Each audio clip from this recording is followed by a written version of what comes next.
I stepped away. Toby? And I raised my gun and pointed it at him. It was reflex. And then we both started shooting. You both started shooting at the same time? Yes. Then he got hit. And I went over. And I put my fingers on his neck to try to feel a pulse. He was dead. God, I panicked. I knew I couldn't stay there. Because nobody would believe me. You gonna roll Now, over Mr. like a Miller, from big the time that boy? you opened the door to the time that you started shooting, how much time had elapsed? I was fast. It was real fast. It was maybe a second or two at the most. Why did you shoot him, Mr. Miller? I was defending myself. It was either him or me. For the question.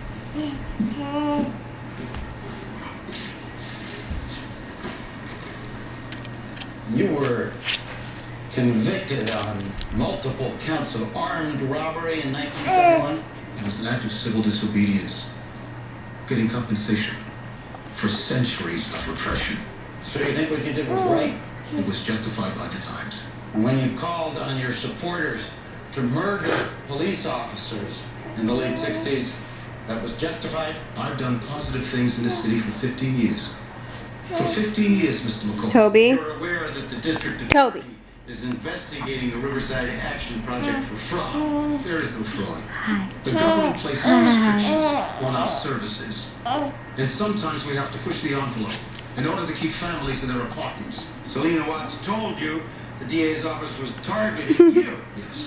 So for all you knew, Detective Kiersey had come to her apartment on that matter. But he wasn't from France, was he, Mr. McCoy? And he never said he was. And he What are you never doing? identified himself as a police officer while the door was closed.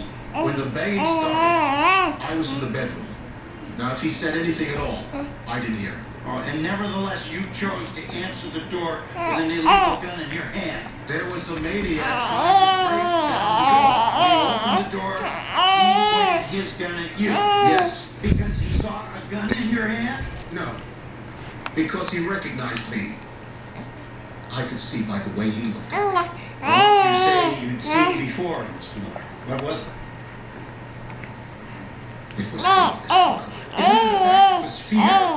You heard him. He was a racist.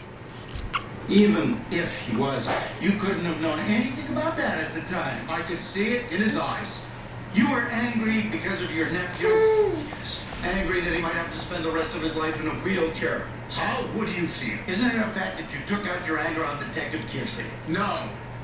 I reacted. You overreacted because he was a police officer and because he was white.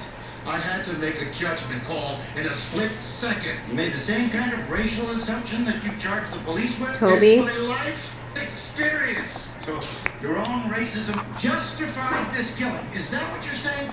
No. No, Mr. McCoy. You're twisting my words. You're twisting the truth. Whose truth, Mr. Miller? Objection. Nothing further.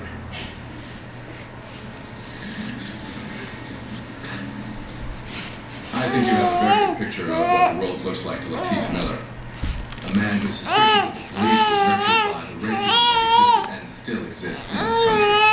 A worldview shaped by the political foment of the 60s and then crystallized by current events, a never-ending list of African Americans. What? Do something with him. He's just had his passy pulled out. By a family tragedy that occurred